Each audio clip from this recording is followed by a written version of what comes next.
केली पायवाट उल्लंघिला माया घाट जिही हरी आठविला जिव्हे हृदय दरिला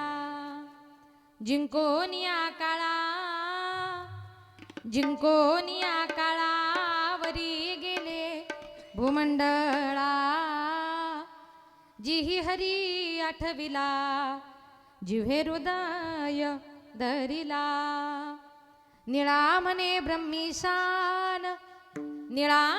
ब्रह्मीशान वरी लाविले निशान जिही हरी आठविला जिवे हृदय दरिला नमो विठ्ठला राजया पांडुरंगा नमो रुक्मिणी मावली ज्ञानगंगा नमो पुंडलिका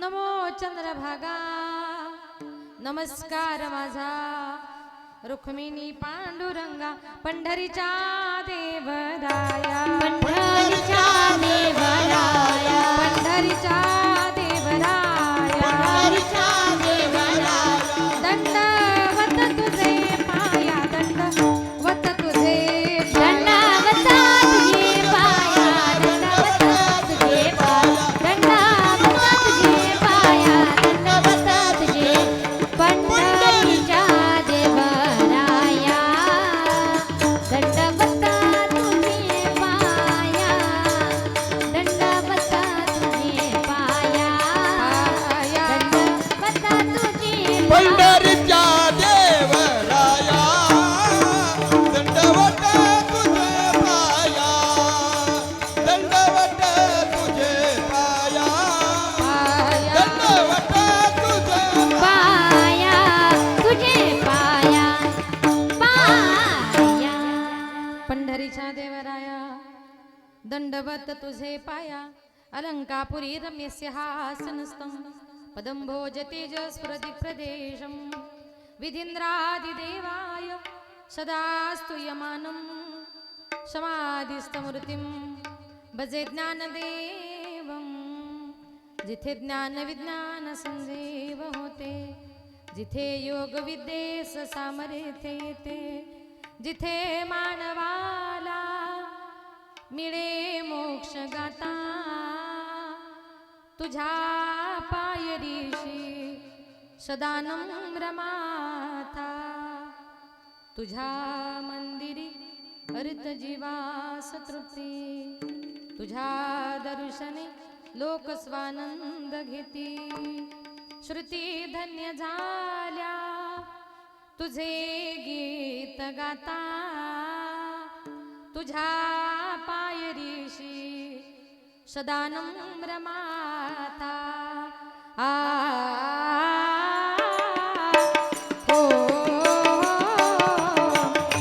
ओम नमो ज्ञानेश्वरा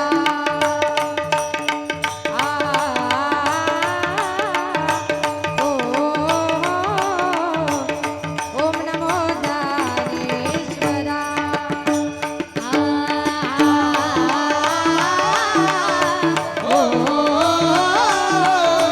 ओम नमो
ज्ञानेश्वरा करुणा करा दयाळा तुमचा अनुग्रह लादलो पावडा झालो चराचरी मी कळा कुसरी काहीच नेने बोलतो वचने अति भावी का एका जनार्दनी तुमचा दास त्याच्यास पूर्वावी विठाल विठाल विठ्ठल विठ्ठल विठ्ठल विठ्ठल केली पायवाट उल्लंघिला माया घाट अभंगाला सुरुवात करण्यापूर्वी थोडासा परिहार द्यायचा तो असा सालाबाद प्रमाणे याही वर्षी आपल्या गावामध्ये चालत असलेला हा अखंड हरिनाम सप्ताह या सप्ताहातील कितवा दिवस आजचा? 5व्या दिवसाची कीर्तन रूपी सेवा कीर्तन पुष्प गुंफण्याकरता आज या ठिकाणी माझ्याकडे आलं समस्त ग्रामस्थांच्या आशीर्वादाने आणि आज या ठिकाणी भगवान कानिपनाथ व श्री सद्गुरू सीताराम बाबा आणि ग्रामदैवत हनुमंतरायांच्या कृपा आशीर्वादाने हरिभक्त परायण महालिंग महाराज नगरे सीतारामगड यांच्या कुशल मार्गदर्शनाने आणि ज्ञानोबा माऊली तुकोबारायांच्या या मंदिरामध्ये प्राणप्रतिष्ठा वर्धापन दिनानिमित्त संत एकनाथ महाराजांच्या नाथषष्टीच्या 27व्या महोत्सवाच्या निमित्ताने चालत असलेला हा कार्यक्रम याच्यातली आजची ही 5वी दिवसाची कीर्तनरूपी सेवा कीर्तन पुष्प गुंफण्याकरता आज या ठिकाणी माझ्याकडे आलं आजच्या कार्यक्रमाचं ज्यांचं सौजन्य आहे ते आदरणीय भारतभाऊ मारुती जोगदंड विकासभाऊ भीमराव गायकवाड आणि जालिंदर भाऊ बाबा तुरेकर यांच्या तिघांच्या वतीने आजची ही कीर्तनरूपी सेवा आहे सौजन्यदात्यांचं या ठिकाणी मनपूर्वक आभार माझे गुरुवर्य आदरणीय हरिभक्त परायण विठ्ठल महाराज वागचौर यांच्या गुरुकृपेने माझे वडील कैलासवासी भानुदास महाराज गजे यांच्या पवित्र स्मृतीला अभिवादन करून संत मंडळी वारकरी मंडळी महाराज मंडळी बसलेली तुम्ही सर्व श्रोते मंडळी सर्वांच्या चरणी एकदा नतमस्तक होऊन माझ्या कीर्तनाला सुरुवात करते लाडकी लेक मी संतांची लाडकी लेक मी संतांची लाडकी लेक मी संतांची लाडकी लेक मी संतांची लाडकी लेक मी संतांची लाडकी लेक मी संतांची लाडकी लेक मी संतांची लाडकी लेक मी संतांची मजवरी कृपा बहुतांची मजवरी कृपा बहुतांची लाडकी लेक मी संतांची लाडकी लेक मी संतांची मजवरी कृपा बहुतांची मजवरी कृपा बहुतांची लेक मी संतांची लाडकी लेक मी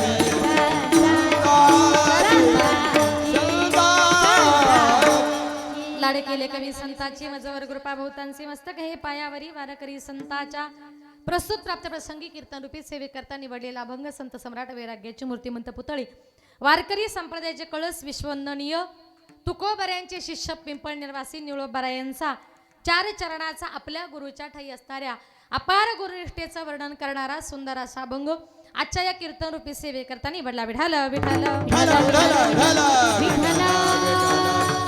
केली पायवाट उल्लंघिला माया घाट तरी अभंगाद्वारे माझे निळोबाराय आमचे संत महात्मे तुम्हाला मला प्रत्येकाला हा परमार्थाचा एक मार्ग दाखवण्याचा प्रयत्न करतात हा वारकरी संप्रदाय जर बघितला हा वारकरी संप्रदाय 5 अशा महान संतांवर आधारलेला आहे या वारकरी संप्रदायाचे 5 असे महान संत आहेत पहिले संत आहेत माझे ज्ञानोबाराय पहिले संत आहेत नामदेवराय दुसरे आहेत ज्ञानोबाराय तिसरे आहेत नाथ महाराज चौथे आहेत तुकोबाराय आणि 5वे आहेत निळोबाराय या 5ांचा मिळून सिद्ध असा संप्रदाय तयार झाला वारकरी संप्रदायाचे हे 5 संत जर बघितले आणि त्यांचे गुण जर बघितले तर ज्ञानोबाराय माझ्या नामदेवरायांजवळ आहे प्रेम ज्ञानोबारायांजवळ आहे ज्ञान तुकोबारायांजवळ आहे वैराग्य माझ्या नाथ बाबांकडे आहे शांती आणि निळोबारायांकडे आहे गुरुनिष्ठा जसं प्रेम ज्ञान वैराग्य शांती आणि सद्गुरुनिष्ठा हे माणसाची जीवन सार्थ करणारे 5 पायऱ्या आहेत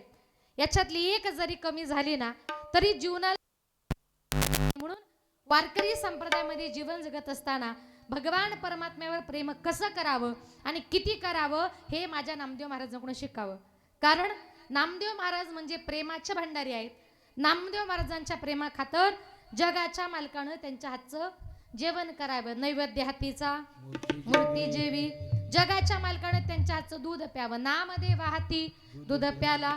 इतकं प्रेम त्यांनी भगवान परमात्म्यावर केलं का नामदेव महाराजांची प्रत्येक गोष्ट देवाला ऐकावी लागली. आता संप्रदायाचा दुसरा गुण म्हणजे ज्ञान. ज्या ज्ञानोबा तुकोबाचं आपण इथे सुंदर मंदिर बांधले बघा, त्या ज्ञानोबऱ्यांजवळ इतकं ज्ञान, ज्ञानाचा सागर सखा माझा ज्ञानेश्वर, ज्यांच्या ज्ञानाचं आपण वर्णन सुद्धा करू शकत नाही. आणि संत महात्मे या जगामध्ये तुम्हाला मला फक्त प्रत्येकाला ज्ञान देण्याकरता आलेले आहेत. म्हणून जीवन जगत असताना माझे ज्ञानोबराय म्हणतात, प्रत्येकाने जीवनामध्ये एक तरी गुरु केला पाहिजे. कारण का, गुरुविना अनुभव कैसा कळे. गुरुशिवाय ज्ञान नाही, गुरुशिवाय विद्या नाही. मग जीवन जगताना तुमच्या जवळ जर ज्ञान असेल तर लोक तुम्हाला नमस्कार करतात. तुम्ही अज्ञानी असाल तर तेच आजूबाजूचे लोक आपली टिंगलही करतात. बघा, एका गावात एक मनुष्य 24 तास दारू प्यायचा. त्याचा मुलगा इतका हुशार का त्याने 1ली पासून 10वी पर्यंत वर्गामध्ये कधीच 1 नंबर सोडला नाही. आता त्याच्या मुलाचा 10वीचा रिझल्ट होता.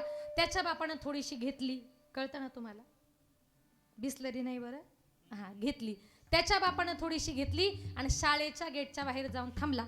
आता प्रत्येक मुलगा आपला रिझल्ट घेऊन येऊ लागला. त्याने एका मुलाला विचारलं, बाळा तुझा किती नंबर आला? त्यानं सांगितलं, काका माझा 20 नंबर आला. दुसरा मुलगा आला, किती नंबर आला? माझा 15 नंबर आला. तिसरा मुलगा आला, किती नंबर आला? माझा 12 नंबर आला. आता याचाच मुलगा आला. तो बाप म्हटला, पिंट्या अरे वर्गामध्ये काय दिवे लावले? तो पिंट्या नाचू लागला, उड्या मारू लागला. म्हटला, बाबा अहो सगळ्या वर्गामध्ये माझा 1 नंबर आला. तो बाप म्हटला, पिंट्या अरे लाज वाटत नाही का तुला? काय झालं बाबा? अरे लोकांच्या पोरांचे 15-15, 20-20 नंबर आणि तुझा म्हटले फक्त 1च नंबर. याला कारण का? त्याच्या जवळ असलेलं अज्ञान. जीवन जगताना तुमच्या जवळ अज्ञान नको, तुमच्या जवळ काय पाहिजे? ज्ञान पाहिजे. हेच ज्ञान देण्याकरता आमचे संत महात्मे या जगामध्ये अवताराला आलेत. आता संप्रदायाचा तिसरा गुण म्हणजे शांती. ही शांतीची जर गाठ घ्यायची असेल तर तुम्हाला कुठं जावं लागेल? कुठे? कारण तुम्ही ज्या नाथषष्ठीच्या निमित्ताने सप्ताह करता, तुमचं सप्त्याचं कारणच तेच आहे. काय?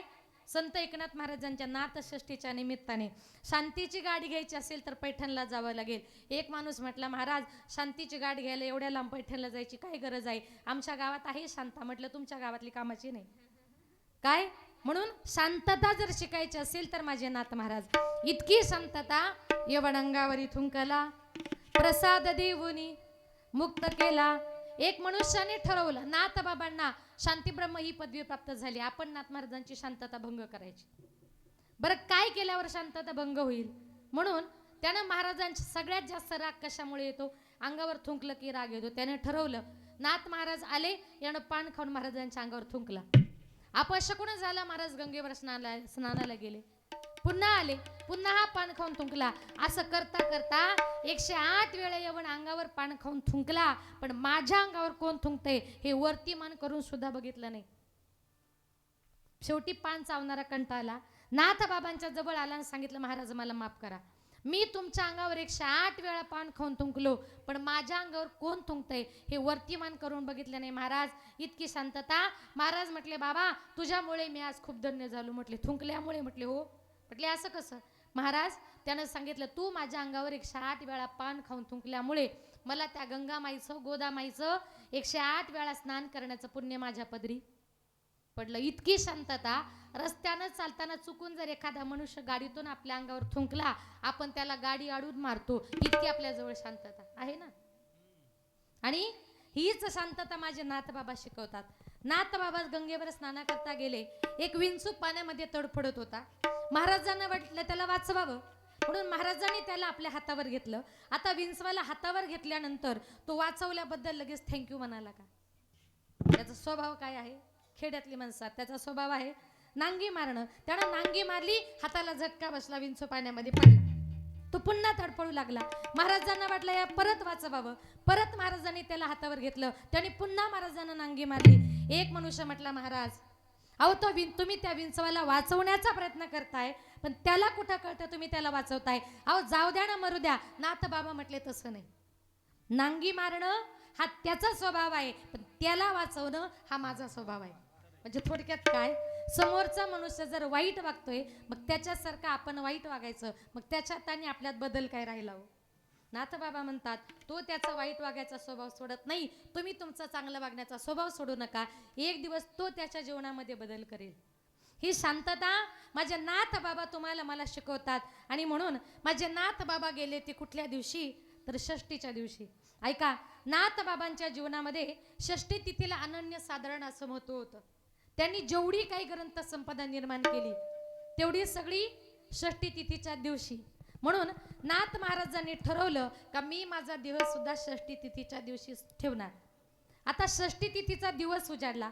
सकाळी सकाळी नाथ बाबांनी आपला देह ठेवला. गिरजा माऊलीने हंबरडा फोडला. हरिपंडित गेला. सगळ्या पंडितांना सांगितलं आमचे बाबा गेले, सगळ्यांनी बाबाच्या अंत्ययात्रे करता चला.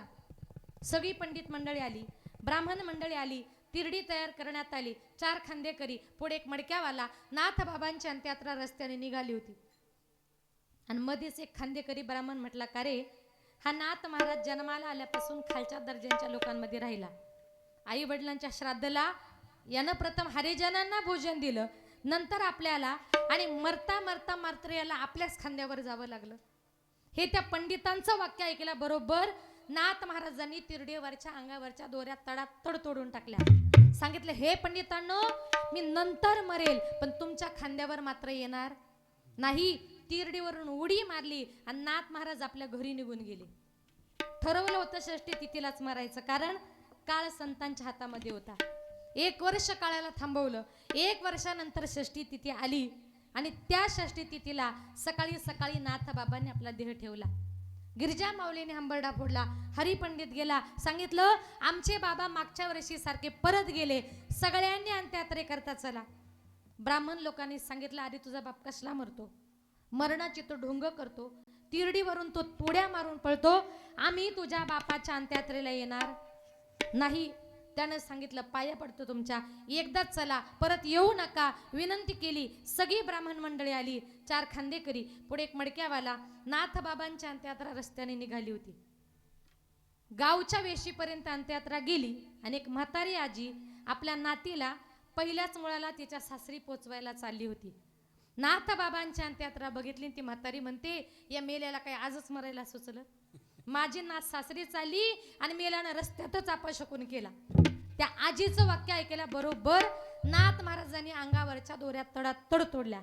सांगितलं आजी माझ्या जाण्याने तुझ्या नातीच्या संसाराला जर अपशकुन होणार असेल, मी आत्ता मरत नाही, मी नंतर मरतो. परत तिरडीवरून उडी मारली आणि नाथ महाराज आपल्या घरी निघून गेले. परत 1 वर्ष काळाला थांबवलं. 1 वर्षानंतर षष्टी तिथी आली. नाथ बाबांना वाटलं आता कोणीच आपल्याकरता येणार नाही. सकाळी सकाळी नाथ बाबा उठले.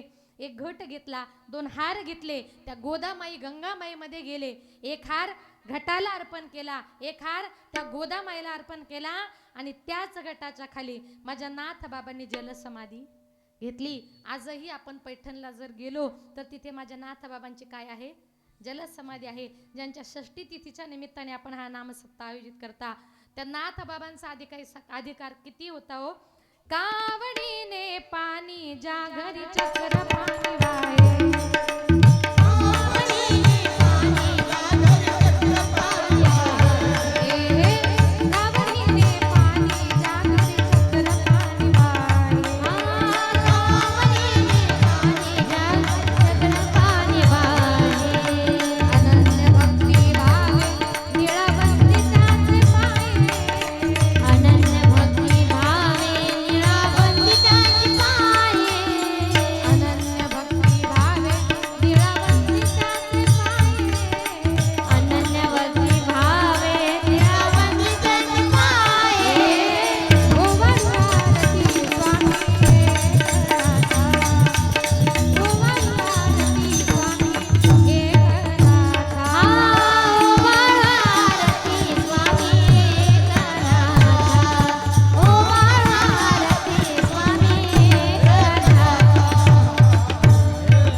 तुम्हाला मला प्रत्येकाला या ठिकाणी काय शिकवतात, ही जीवनामध्ये शांतता शिकवतात. आता वारकरी संप्रदायाचा 3रा गुण जर 4थाच गुण जर बघितला तर वैराग्य. इतकं वैराग्य का तुकोबारायांच्या घरी माझ्या पांडुरंग परमात्म्याने यावं, पण तुकोबाराय म्हणजे पूर्वीच्या काळचे खूप मोठे श्रीमंत सावकार, पण एक दिवस चोरांना वाटलं तुकोबारायांच्या घरी जावीन चोरी करावी. आता चोर तुकोबारायांच्या घरी चोरी करण्याकरता आले. एका प्रश्नाचं जरा उत्तर द्यायचं असेल तर, आपल्या घरी जर चोर चोरी करायला आले तर पहिले कुठून डोकून बघतात? महिला मंडळ, काही तुम्हाला कल्पना? खिडकीतून चोरी केली वाटतं. हा, खिडकीतून बघतात. त्यांच्या घरामध्ये काय काय आहे खिडकीतून बघतात. चोराने खिडकीतून डोकावून बघितलं तर त्यांना असं समजलं, आपण ज्यांच्या घरी चोरी करायला आलोय त्या घरामध्ये एक माता आपल्या अंगावरचा पांघरता पदर जमिनीवर अंथरून 2 मुलांना त्याच्यावर घेऊन झोपली होती. थंडीचे दिवस होते. ती आई आणि ती 2 मुलं थंडीमध्ये कुडकुडत होती. चोरांनी विचार केला की अरे, आईनं कडकडत्या थंडीच्या दिवसामध्ये ज्यांना अंगावर घ्यायला गोधडी नाही त्यांच्या घरात काय असणार हो? चोर चोरी करायला आले, घरातून काही नेलं नाही, पण तुकोबारांची बायको आणि मुले उघड्यावर झोपलेली बघितली. तोंड लपवण्याकरता जी काही घोंगडी आणली होती ना, ती तुकोबारांच्या बायकोच्या मुलाच्या अंगावर टाकली आणि चोर आपल्या घरी निघून गेले. आम्ही सदैव सोडके, आम्ही सोडके,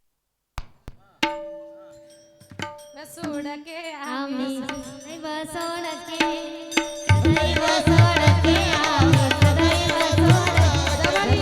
येता चोर राखे, जबडी येता चोर राखे, जबळ येता चोर नाके, जबळ येता चोर नाके. जाऊ पुढती विके, जाऊ पुढती विके. आहा, जाऊ पुढे विके, जाऊ पुढे विके. घर राखी, उतरे घर राखी के,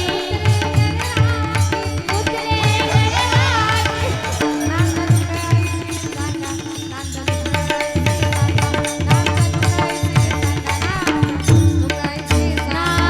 नानंदाईची दाना, नानंदाईची दाना, नानंदाईची. आम्ही सदैव सोडके, जवळ येता चोर राखे. जाऊ पुढती विके,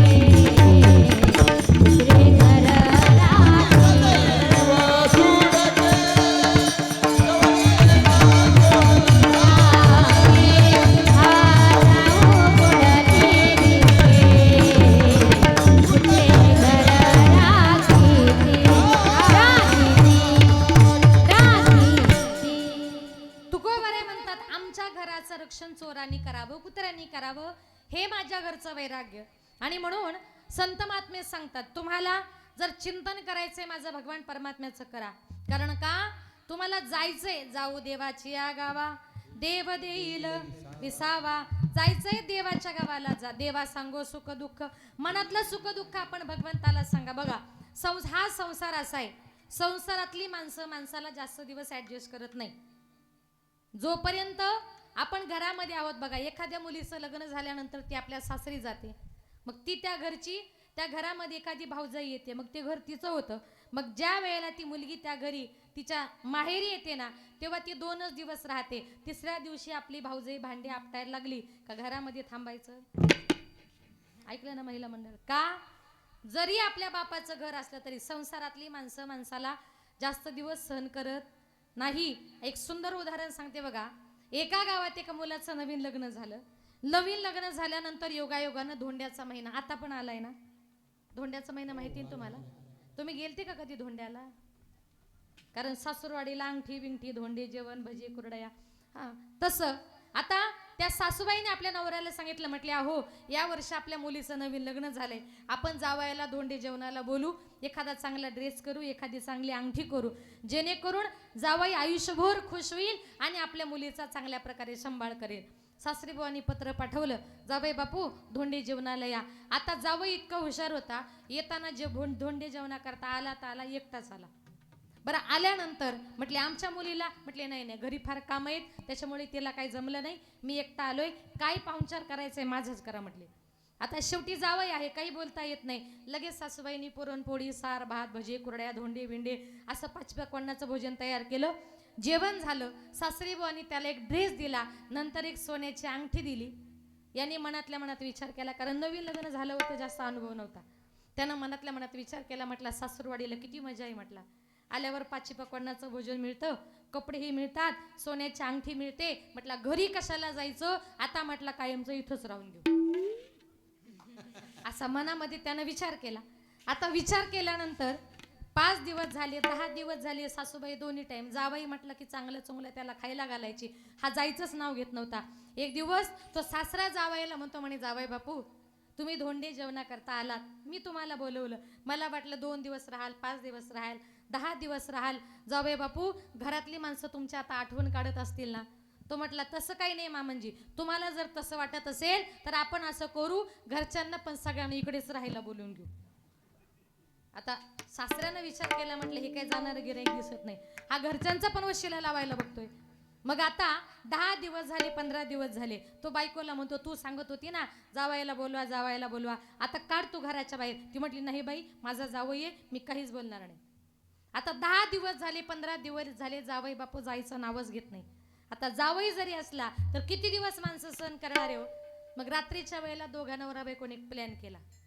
म्हटले उद्या रात्री आपण असं करायचं, उद्या रात्री तू जावया करता मस्तपैकी पाची पकडण्याचं भोजन तयार कर, पण एकही भाजीमध्ये मीठ टाकू नको. आपण तिघजण जेवायला बसलो का पहिला घास मी घेणार आणि मी म्हणणार का गं भाजीत मीठ कमी टाकलं, तुला अक्कल नाही का, तू लगेच मला उलट बोलायचं. माझी अक्कल काढता का, जावई देखत मला उलट बोलता का, तू मला उलटी बोलली का मी तुला मारायला धावणार.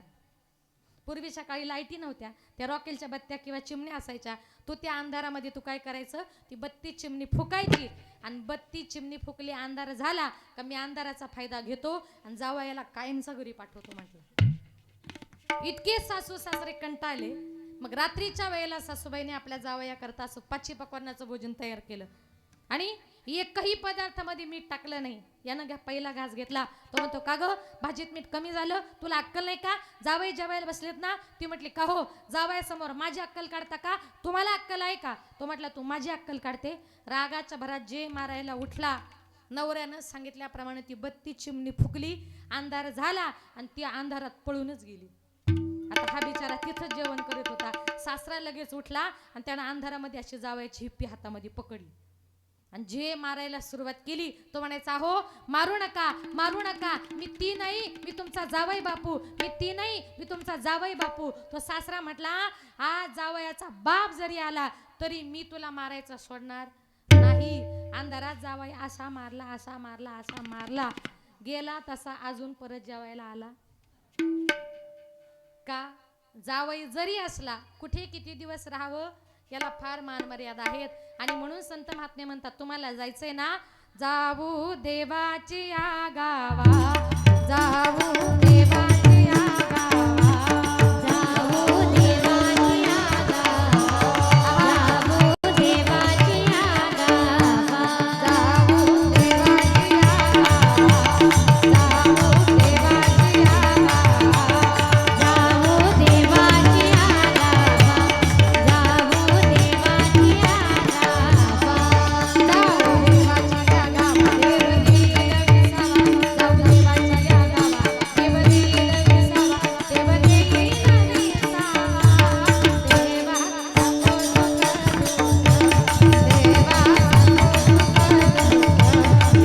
जाऊ देवाची आगावा, देव देईल विसावा, जाऊ देवाची आगावा, देव देईल विसावा, जाऊ देवाची आगावा, देवाचा गो सुख संत माते म्हणतात तुम्हाला जायचंय ना, जाऊ देवाची या गावा, आळंदीला जा, पंढरपूरला जा, त्र्यंबकेश्वरला जा. त्या तीर्थामध्ये तुम्ही मंदिरात जाऊन महिनाभर जरी राहिलात तर पंढरपूरचे लोक तुम्हाला म्हणतील का तुमच्या घरी जा. नाही, माझा भगवान परमात्मा असा आहे जिथे गेल्यानंतर तुम्हाला कोणी हाकलू शकत नाही. आणि म्हणून जीवनामध्ये हे सगळं वैराग्य माझ्या तुकोबारायांकडे होतं. संप्रदायाचा शेवटचा गुण म्हणजे गुरुनिष्ठा. इतकी गुरुनिष्ठा, गुरुपेक्षा शिष्य वरच ठरावा. जवळच इंद्रायणीच्या डोहामध्ये बुडालेले अभंग वरती काढण्याकरता माझ्या जगद्गुरु तुकोबारायांनी बिना अन्न पाण्याविना 13 दिवस उपोषण केलं. पण तुकोबाराय वैकुंठाला गेले ही बातमी निळोबारायांना कळाली आणि निळोबारायांनी ठरवलं जोपर्यंत माझी गुरु वैकुंठातून मला भेटायला येत नाही तोपर्यंत मी अन्न पाण्याला स्पर्श करणार नाही. त्यांनी अन्न पाणी घ्यायचं सोडून दिलं. 10 दिवस झाले, 20 दिवस झाले, 30 दिवस झाले, निळोबारे अन्न पाणी घेईना. जगाच्या बापाला पांडुरंग परमात्म्याला साकडं पडलं. पांडुरंग परमात्मा गेले, निळोबाराया अहो लहान मुलासारखं काय करता, तुकोबाराय वैकुंठाला गेले, परत खाली येणं शक्य नाही, काहीतरी खाऊन घ्या, काहीतरी पिऊन घ्या. निळोबाराया देवाला म्हणतात, देवा तुझं लागे येथे बोलाविले कोणी, प्रार्थीला वाचोनी आला सिगा, प्रार्थीला वाचोनी आला सिगा, प्रार्थीला वाचोनी आला सिगा. म्हटले तुला इथं कोणी बोलवलं?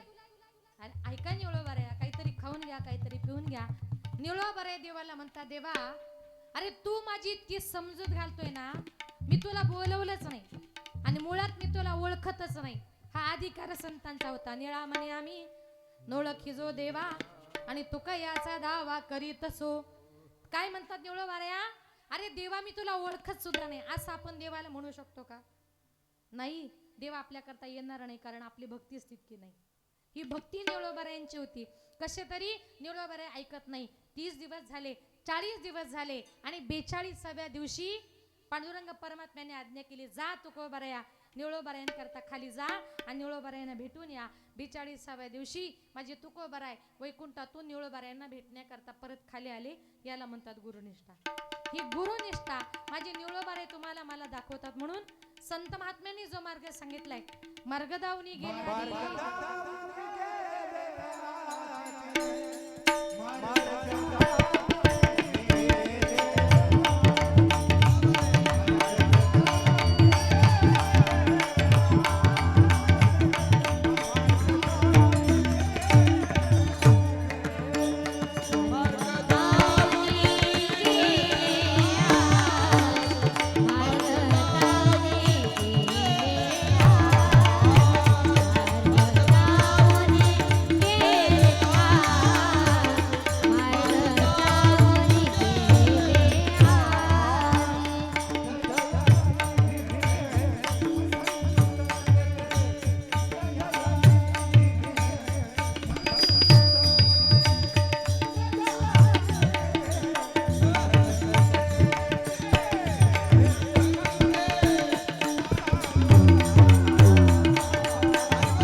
तेनेची पण ते चालू जाता न पडे गुंता कोठे काही.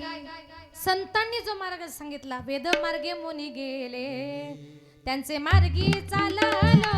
ज्या मार्गाने संत महात्मे गेले ना, त्या मार्गाने तुम्ही जाण्याचा प्रयत्न करा. माझे निळोबाराय म्हणतात, संतांनी दाखवलेल्या वाटेने जर गेलात, जीवनाच्या वाटेवर वाटचाल करताना तुम्हाला कुठल्याही प्रकारचा गुंता पडणार नाही. अभंगाचे प्रथम चरण. केली पाया वाट केली पाया वाट हो हो हो केली पाया वाट केली वाट वाट